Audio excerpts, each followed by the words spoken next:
Hello everyone, I want to tell you about something that I recently made.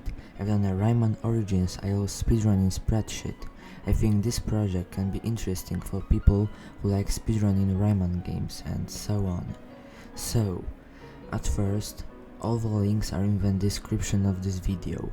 You can find a link to the spreadsheet that will show the times that players got in certain levels and so on. Link to the rules that I'll show to you soon, and the link to form, like application form, because it's the easiest way to give me the results that I'll put on the spreadsheet. So let's go to the rules. Okay, so let's get started. So the rules of speedrunning iOS in Rayman Origins are following. Use the time told by the timer. If you add your own timer, it's useless for me. If the ties are very big, I might have to consider the hundreds. So, like at the beginning of this competition, I think I will only look at the timer that is like in-game timer, the one that is in the top right corner. But maybe if this competition is interesting and brings many players, then I will also consider the hundreds in the video proof. Okay, the second one. The run has to be done in real time. So it means that you cannot okay, it will be said later. Any cuts in the video are not allowed. So run has to to be legit. It has to be done in one try, you know what I mean. Segmented runs are not allowed either. Yeah, so it has to be you start and then you just record without any edits and from the beginning to the end. Okay, the third one. Any elements in the level cannot be triggered before you hit the timer. You cannot destroy anything, kill any enemy and so on. Of course, only before you hit the timer. Don't think that you cannot do that, because it's a normal it's a basic element of the game that you interact with things, but you cannot do that before you hit the timer.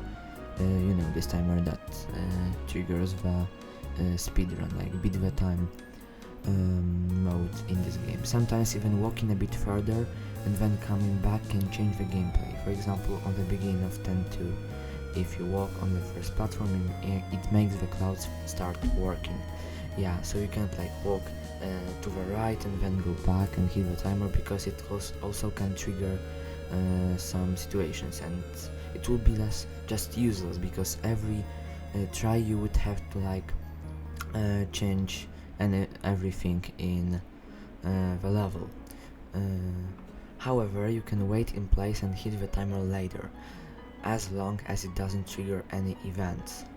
I think that's obvious. You can just stand in place, I don't know, some seconds if it makes the cycle better, and then hit the timer, but you just cannot trigger anything. Okay, later, video proof is the most important part of it. Yeah, because without a video proof, we cannot say the run is legit or not. I think it's obvious. So the quality must be at least 360p. I think that everyone can record in at least this quality. Of course, I'd prefer at least 720, but if you cannot, if your PC or you can also use Xbox 360 or PS3, I think.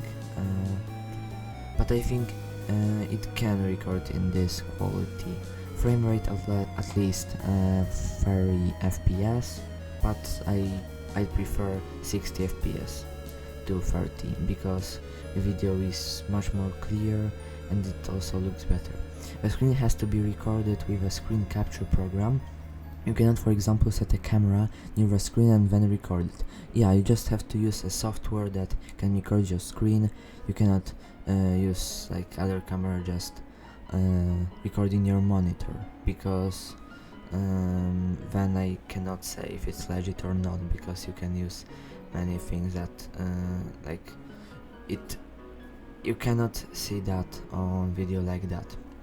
The video should start when you restart the level. Can be even a bit earlier, I just do not want it to start with a timer and end a bit after you touch the finish. Yeah, I think it's much better than, because like it's more clear to see if you like changed something in the level and so on. It would be better. It would be the best if a video started when you like press restart button or for example die.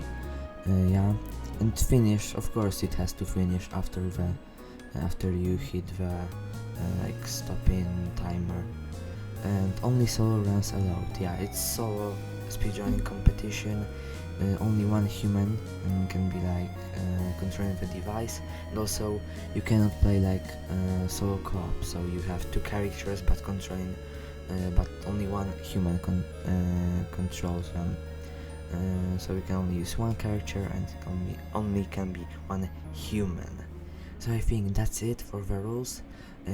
I say it once again, all the links are in the description, and I also explained in the description better if you didn't understand me, didn't understand my English, which is not so fluent, but I think it's understandable.